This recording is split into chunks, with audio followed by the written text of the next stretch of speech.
जय श्री कृष्ण। हम गणेश जी की कहानी सुनेंगे। ऊंदरी बेटी। एक गांव में एक ब्राह्मणी रहती थी। उसके परिवार में कोई नहीं था, न पति न पुत्र न कोई और रिश्तेदार। जब तक उसके हाथ पैरों ने साथ दिया तब तक उसने खुद ने खेती बाड़ी करती रही और अपना गुजर बसर करती रही। लेकिन अब ब्राह्मणी अशक्त होती जा रही थी। एक दिन बूढ़ी ब्राह्मणी गणेश जी की पूजा करते हुए बोली, अरे गणेशिया, यदि तू मेरे साथ खेती में हाथ बटा दे तो मैं तेरे साथ ब्याह रचाऊंगी। गणेश जी सुनकर स्तब्ध रह गए।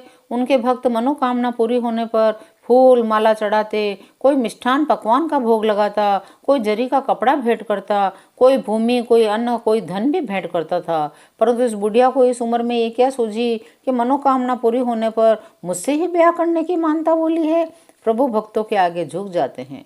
प्रभु ने देखी ये बुढ़िया अपने वचन का कहाँ तक पालन करती है। सुबह सवेरे बुढ़िया जब अपने कपास के खेत में पहुंची तो देखती क्या है, उसका सारा खेत जुता पड़ा है, उसमें कपास के बीज बो दिए गए हैं। बुढ़िया प्रसन्न हो गई। रात्रि को गणेश जी ने बुढ़िया से आकर कहा, अरे भगवान, तेरा खेत जुत गया है, चल अब मुझसे ब्याह रचा। बुढ़िया बड़ी चालाक थी, बोली, प्रभु अभी कहाँ, अभी फसल तो होने दो। इस तरह गणेश जी हर रोज उसके खेती का काम कर जाते। कपास में फूल आ गए, कपास निकाल दी गई, इकट्ठी कर ली गई, बाजार में बेच भी दी गई, धन भी आ गया, घर में सारा सामान भी आ गया। परंतु बुढ़िया एक के बाद एक काम बताती गई। गणेश जी सारे काम करते रहे, बुढ़िया ब्याह को टालती गई। जब घर अन्न और धन से भर गया तब गणेश जी ने कहा, अरे ओ भगवान, अब तो सारा काम निपट गया, अब तो मुझसे ब्याह कर। बुढ़िया ने कहा, अरे गणेशिया, मेरा घर को अन्न धन तो भर गया है, अब मुझे तुझसे ब्याह करने की क्या जरूरत है, मैंने तो यूं ही हंसी ठिठोली की थी। गणेश जी ने सोचा, अच्छा मुझसे ही छल करती है, अब इस छल का बदला तो तुझे भोगना ही पड़ेगा। शाम को बुढ़िया ने खाने के लिए खिचड़ी बनाई, थाली में ठंडी करने के लिए रखकर पानी लेने गई। गणेश जी ने पीछे से आकर उसमें मूत्र कर दिया। बुढ़िया पानी लेकर वापस आई, गणेश जी को भोग लगाया और खिचड़ी खा ली। गणेश जी की कृपा से बुढ़िया गर्भवती हो गई। जो जो समय सरकता गया बुढ़िया शर्म से पानी पानी होती गई, परंतु समझ गई ये सब करामात है गणेशिया की। वारे गणेशिया, प्रेम से मदद मांगी तो तूने जी भर के मदद की, लेकिन वादे से मुकरी तो कैसी सजा दी तूने। समय आने पर बुढ़िया के गर्भ से एक चुईया ने जन्म लिया। गांव भर के लोगों ने मजाक उड़ाया, लेकिन अब बुढ़िया ने उसे गणेश जी का प्रसाद मानकर पालना शुरू कर दिया। घर में अन्न धन की कमी तो थी ही नहीं। चुईया दिन भर घर में इधर उधर डोलती, दाने खाती। बुढ़िया उसे देख देख कर प्रसन्न रहती। समय बीतने पर चुईया भी बड़ी हो गई। एक दिन रात्रि को अपनी माँ से बोली, माँ, आज मेरे स्नान करने के लिए 8 कुलके भरकर रख दो। माँ ने वैसा ही किया।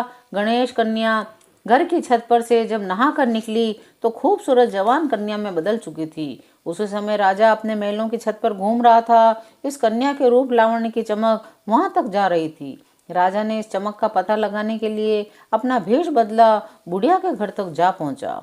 सुबह मुंह अंधेरे ही उस कन्या का रूप फिर परिवर्तित होकर चुईया में बदल गया। राजा के हृदय में बात घर कर गई, हो न हो बुढ़िया की ये चुईया जरूर कोई करामाती है। उसने अपने विवाह के लिए बुढ़िया से चुईया का हाथ मांग लिया।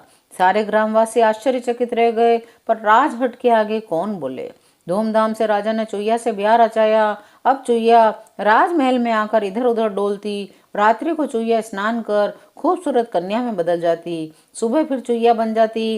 राजा उसके साथ बड़े आनंद से रहने लगा। अब राजा ने दूसरी रानियों के पास जाना भी छोड़ दिया। इससे दूसरी रानियों को चुईया से बहुत ही द्वेष हो गया। एक दिन दूसरी रानियों ने दोपहर में चुईया के गले में छोटी कुल्की बांध दी और कहा, जाकर कुएं से पानी ले आओ। चुईया जब कुएं पर पहुंची, कुएं पर जाते ही वह कुएं में गिर गई, डूबने उतरने लगी, प्राण छूटे जाने लगे। तभी गणेश जी को उस पर दया आ गई। कहने लगे, वादे से मुकरी तो इसकी माँ है, पर उसकी सजा इसे क्यों दूं? ये तो मेरी भी पुत्री है। उन्होंने उसे हमेशा के लिए कन्या रूप दे दिया। कुएं से बाहर निकाला। हीरे मोती जड़ित आभूषणों, दिव्य वस्त्रों से सुसज्जित खूबसूरत कन्या को सोने का कलश सिर पर लिए आते देख सारी रानियां हैरान हो गई, डर के मारे चिल्ला पड़ी। तभी राजा जी वहां आए। उन्होंने अपनी प्यारी पत्नी को दिन में भी नारी के रूप में देखा, उससे सारा माजरा पूछा। तब उस गणेश कन्या ने अपनी माँ के वचन भंग करने की कहानी सबको कह सुनाई। गणेश जी द्वारा उसे कन्या रूप देने की, पितृ प्रेम की बात तक कह सुनाई। बुढ़िया ने भी जब यह जाना, बेटी को देखने दौड़ पड़ी। सारे ग्रामवासी गणेश जी की जय जयकार करने लगे और सभी सुखपूर्वक रहने लगे। जय श्री गणेशाय नमः। जय श्री कृष्ण।